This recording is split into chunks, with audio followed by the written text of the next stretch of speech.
to the basement.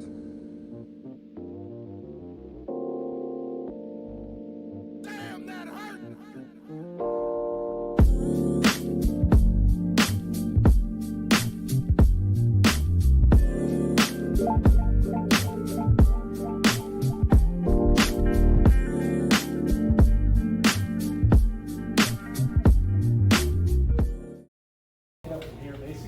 We've got just a few key points here to go over. It's kind of 101, just to give you an idea of where things are. No, you're good. So what is CBD? We'll go over that. High level, it stands for cannabidiol. It's one of the active components in cannabis. So I'll go into a little more depth on that in a second. We'll also go into what is a full spectrum versus an isolate. It's one of the biggest things that people don't understand as far as the difference between the products that are out there. Isolate meaning you have pretty much your cannabinoids that are pulled out of the plant and then they're isolated and then added back into a carrier oil or another product of some sort. Full spectrum basically means we're pulling everything out of the plant, adding it back into that product. So there's some examples over here we'll take a look at as well. We'll also go over the difference between hemp and marijuana, some of the legal differences, some of the botanical differences, just to understand what the difference between those are, because a lot of people don't know. I can't tell you how many people come in here and they look back at that wall and they say, what are you guys doing here? You know, and we have to explain what is the difference between hemp and marijuana. Why is this okay and marijuana not okay? So we can go through that as well. We'll also touch on what terpenes are. It's a word that most people aren't familiar with. Even if you've heard of what a cannabinoid is, most people haven't heard or understood what a terpene is, and it's another component that we'll jump into. And then finally, we'll round out with how can CBD help you. So that's basically the effects on your body, the endocannabinoid system that you have going in your body, and how the different cannabinoids really do play a part in sort of balancing all of that out. So first of all, we'll just go down to the basics. What is CBD? What does it stand for? So CBD stands for cannabidiol, and it's a single component within the cannabis plant. You have several different ones of those, and you can see there are posters around the store that kind of explain that a little bit. So you have CBD, CBG, CBN, there's of course THC in there, THCV, THCV, or THCA. All of these different components are cannabinoids, just like CBD. CBD is the most popularized one. It's what you hear about in the news and the media, but it usually means there's more than just CBD involved in those products. So it's one of the main components in there.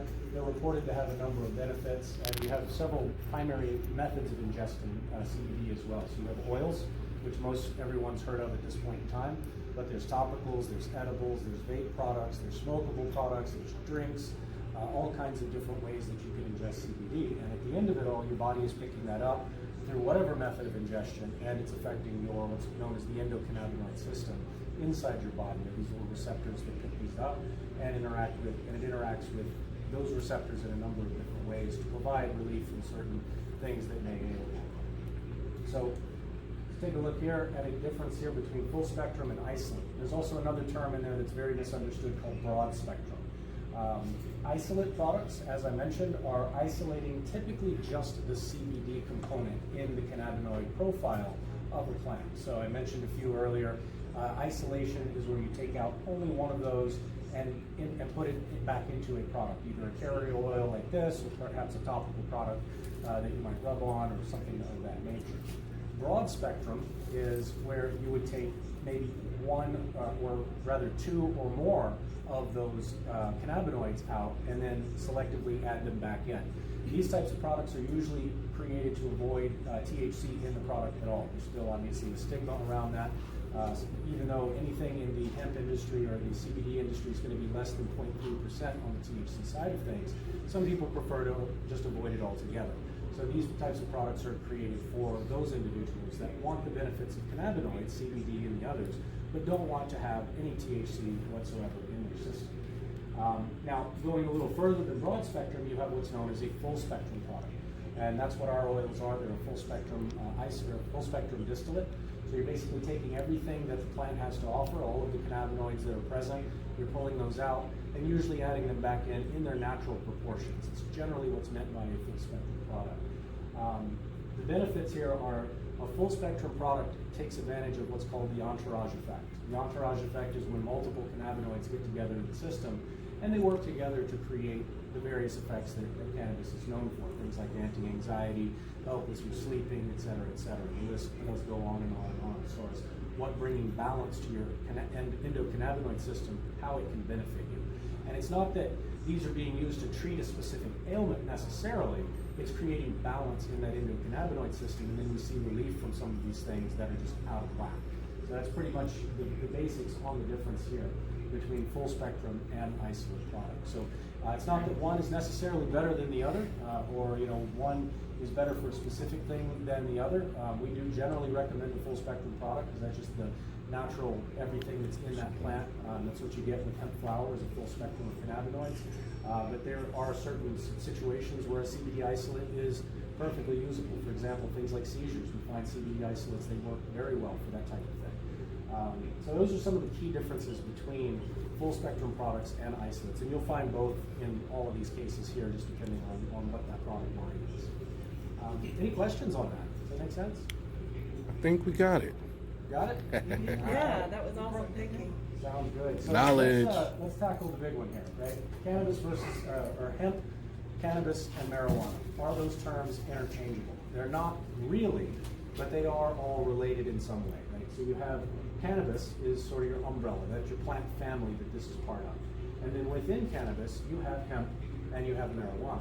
Now, when it first started being cultivated, this was thousands of years ago, people noticed that, okay, hemp, you can use it for things like paper, things like rope, textiles, all of your sort of building supplies. It can be, added into concrete even. There's a lot of different uses for it. In modern day, there's cannabis plastics out there now that you can replace regular plastics with. They're pretty much just as durable in most use cases, but they biodegrade in about 1/10 or 1/20th of the time that it takes typical plastic. That's the result of the hemp side of things. Now on the other side, you have marijuana. That was cultivated for its psychoactive properties, for its medicinal properties. People realized, hey, if I ingest this plant, I feel better about my injury that I got chasing a buffalo or whatever it was that they were doing at the time, right? So these two things have since merged in modern times where we have a cross between hemp and marijuana. So where does that leave us from how to distinguish the two? If you look at it, if you smell it, it's not much difference. You can't really tell just by observation alone. Now, obviously, you consume one, you consume the other, you realize, okay, I get stuck on the couch over here. Over here, I can still go to work, and I can still function, but things don't hurt me quite as much. Right. Whatever the case may be.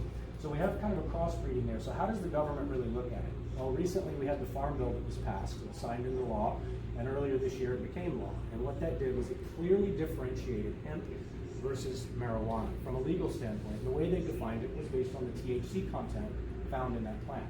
So in the state of Georgia and anywhere in the United States, you have the Farm Bill that governs what hemp is. So any kind of hemp-derived flour or products, oils, edibles, topicals, as long as those products contain less than 0.3% in THC, specifically delta-9 THC, which is the psychoactive component, that product is classified as a hemp-based product and not a marijuana product. So that is the key differentiator between hemp and marijuana and how they both relate to the cannabis umbrella. Make sense? Lots. Questions? Because I would say that's one of the biggest misunderstood things. Yeah, go ahead. We just went over what a cannabinoid is, right? We talked about CBD. So there's another component to the hemp plant that matters, and we've got cards over there that kind of go into this in more detail. If you'd like, we can certainly continue the discussion. But a terpene is separate from a cannabinoid. You can think of like the reason that cannabinoid has canna at the front is because it's unique to the cannabis plant, right? With a terpene, they appear in cannabis, but they aren't restricted only to cannabis, meaning the same limonene, for example, you see in cannabis is the same limonene you see in a lemon, which is where it got its name, right? So these are the natural flavoring and aroma components that make each strain of cannabis different. So if you were to go back on the bud bar there and crack those things open and smell them, each one smells different, each one tastes different. They each have these different unique properties about them, and that is created by the terpene profile that is unique to that plant. And these terpene profiles are so important to the industry that even some vendors, several of the vape vendors do this, they'll take out the terpenes, isolate them, blend them to create the terpene profile of a specific strain that people enjoy, and they will use those as a natural flavoring in their cannabis or hemp-derived products. So those terpenes are what gives each strain its unique sort of smell and aroma, and also are tied to various additional benefits, things like lowering blood pressure and anti-anxiety and those types of things. So research is still out on those. It's all brand new industry since the Farm Bill came out, but we are seeing a lot of research come out that's showing now the real benefits of these terpenes and how they can benefit the human body. These things are, again, different from a cannabinoid in that it's not unique to cannabis. These show up all over nature, many different botanicals. So yeah, pinene is in pine needles. Yep. Eucalyptol is found in mint and rosemary. Yep. Beta-carotene is found in black pepper. So yeah, these are common foods and plants in nature. And so when you go over there, like when people ask me, well, this was something treated, right? So you have all those things, the components that are inside the cannabis plant, and they are good for a number of things. I would say the majority of people that come in here say, I'm here because I'm anxious all the time, I'm here because I don't sleep, or I have some kind of inflammation or pain in my body, please help me. You know, and that's what we see the most. So it can help you sleep. We have seen plenty of research about treating seizures. I know Charlotte's Web has a really fantastic story attached to that. I'll let you share that here in just a second. And then also it's just an overall natural alternative to some of the other pharmaceuticals. That's one of our missions really here, is to provide an alternative to pharmaceuticals. Now, is it going to replace every single pharmaceutical out there? No. There are some things that people need, right? But there's a lot of them out there that they don't need. You know, they're taking them because that's what the doctor gave them, and they just start throwing these things back, and they never look for an alternative to that. So I say wherever it can be plugged in as a substitute for a pharmaceutical, it should be. Absolutely. And where it shouldn't be, right? And that's, of course, where doctor's advice and those kinds of things come in. And, you know, a lot of doctors, we're seeing people come in here, we have a little checkbox on our sign-in form that a doctor recommended. And we're seeing people are checking that. Doctors are getting on board with this. They're starting to say, try this before we do surgery. Try this before we prescribe it. So that's where we're seeing a lot of benefit, because this is, again, it comes straight up out of the ground. We use it as it comes out of the ground. It doesn't get any better than that. So if it can help, it should help.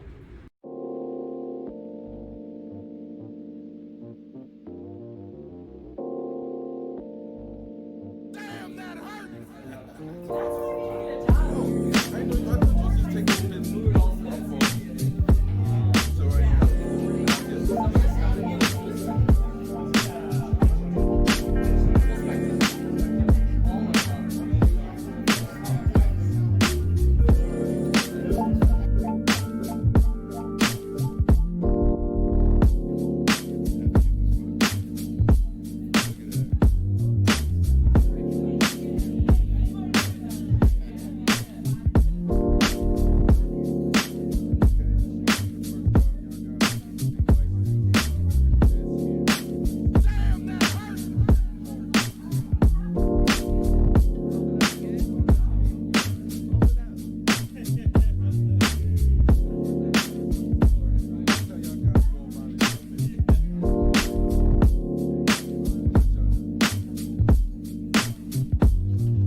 All right, folks, so here we have several different strains of hemp flower. So we have Green Cross. Over here we have our Electra, Doughboy, Hawaiian Haze, and Cherry Wine. And right up top there you can see the Pineberry. Each one of these are unique in its own right.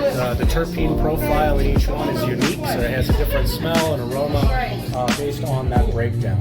All right, guys, you heard it first. ATLRX, Alpharetta, Georgia.